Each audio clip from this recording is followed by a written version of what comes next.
of my old hats on, we had a manifesto by young people, for young people, a manifesto for the Mayor of London, which way back in 2006. So maybe it's really at the beginning of your time, but there was saying what we need, our manifesto, and presented to the Mayor of London at that time. But over to you, and I'd like to hear your kind of thoughts and etc. for everybody. Yeah, thank you, Victoria. Hello, everyone. Sorry I couldn't be here this morning. Lots of programs to chase up, and Simeon, thank you for that amazing presentation.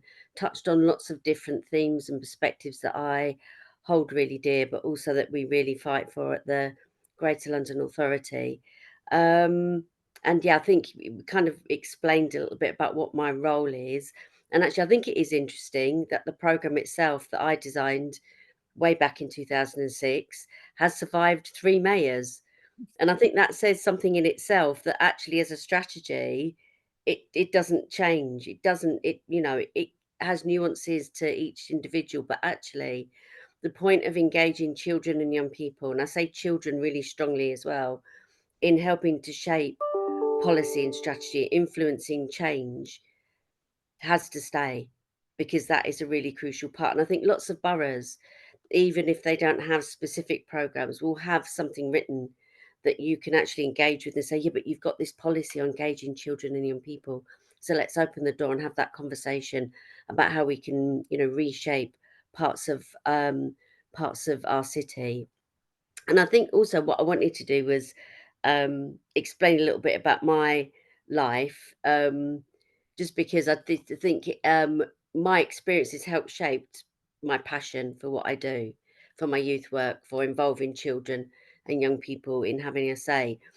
So I grew up with, and even if she was still here, she wouldn't mind me telling you, but I grew up with a very dysfunctional hippie mother who was lovely, loving, but created no boundaries for me and said to me, the world is your oyster. You can be whatever you want to be. You can go wherever you want to go and enjoy that space.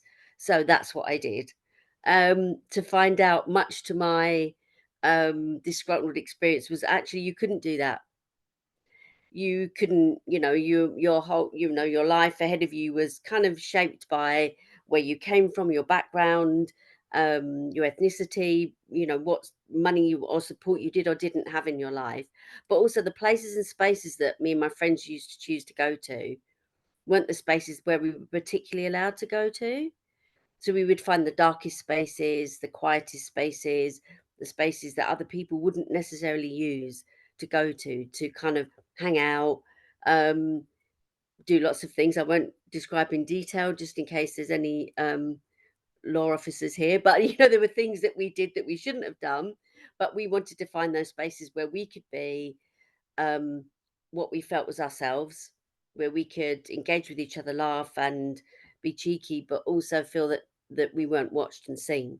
But part of that was because we didn't think there was any other space we could go to. There was no other spaces created for us to go and experience and be teenagers and be who we wanted to be. And so I grew up feeling that I just didn't never had the ability to engage in where I lived and what those spaces looked like. I grew up in bedsits, crummy lets, and areas, to be honest, that were really neglected, and felt that actually as young people and as a young person, I actually didn't feel that anyone asked me what I felt about those places and spaces. And I think the reason why we really need and want children and young people to help us engage in what those spaces and communities look like, um, we'll take that. It was really interesting from Simeon's presentation. There was a young person who said that young people will end up standing in alleyways and mugging people. I don't think young people will necessarily do that because they don't engage in what a community and space looks like, but actually it really does alienate young people when they don't get the opportunity to talk about that. Why has that gone up there? Why is that, blocked the sun from my building? Why did they and how did they decide that that was the best place to put something? And I think because designing spaces and places, and obviously architecture and being planners is such a complicated and complex occupation and theory and what have you. And I think we sometimes, especially as policymakers, think that it's something out of children and young people's reach to understand what any of that looks like or means. And I think actually what we've done with the work that we've done at the GLA with children and young people, and Natalie especially. So I thank Natalie immensely for involving our Link Up Crew and peer outreach team in that. So we work directly with children aged 7 to 25, and we involve them in everything that we said that we involve them in. It's the conversations and the engagement with other young people. But actually, in terms of the handbook that I've written, it's children and young people as partners. And we don't see children and young people as stakeholders.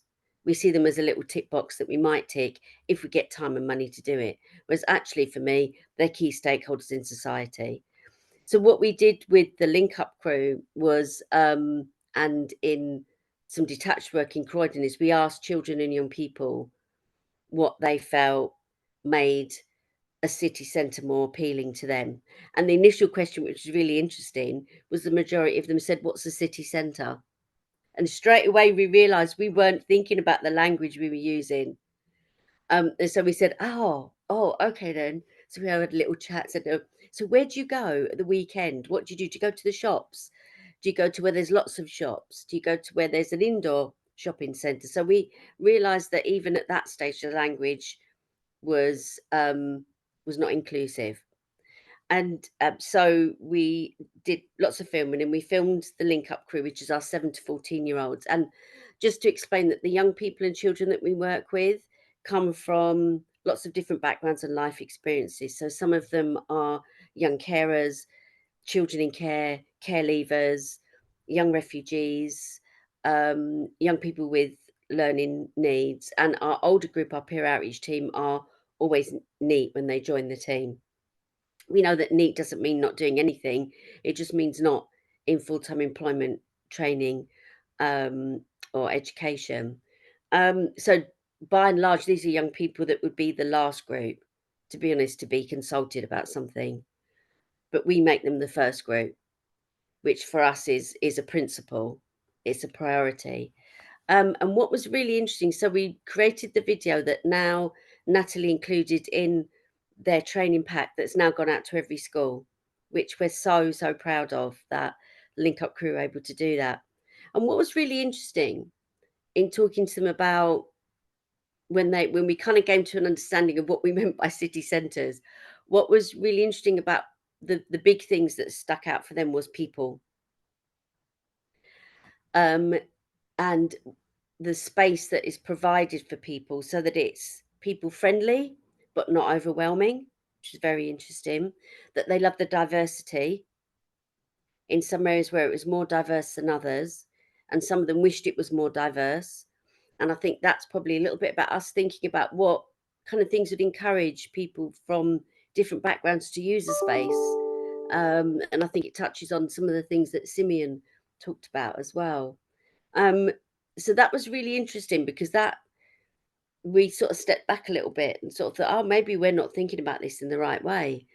And so they were really kind of correcting us on that, which was really, really, really helpful. But they also talked about rubbish being a big, they some of them found it very stressful because they felt if people don't care about creating a not a positive environment for other people, it means they don't care about other people.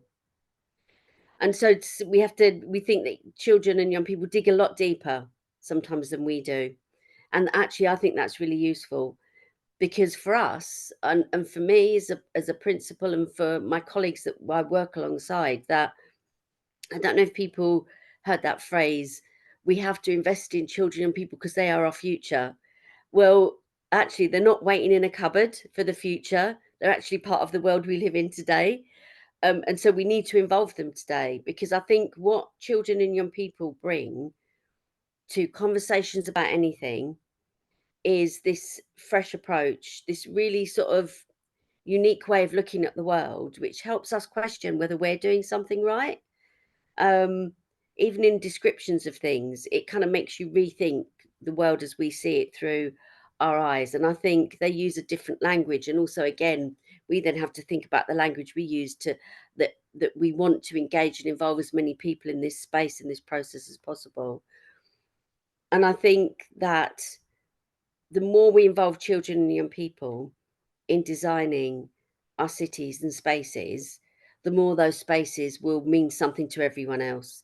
And that's what we've learned through children and young people leading the way on so many different shaping and defining so many different strategies and policies that we get them to look at the GLA. It has a direct impact for all of us. And that's what I really think is really strong, is it doesn't just create a separate world for them, it creates a better one for all of us. So I'm going to leave it there. I think I'm 2 minutes under. So I'm going to leave that there. I hope that was okay for everyone. And I deliberately didn't use presentation because I felt that you've probably seen quite a lot. And I just wanted to really convey from the heart how I feel about all of this. So thank you.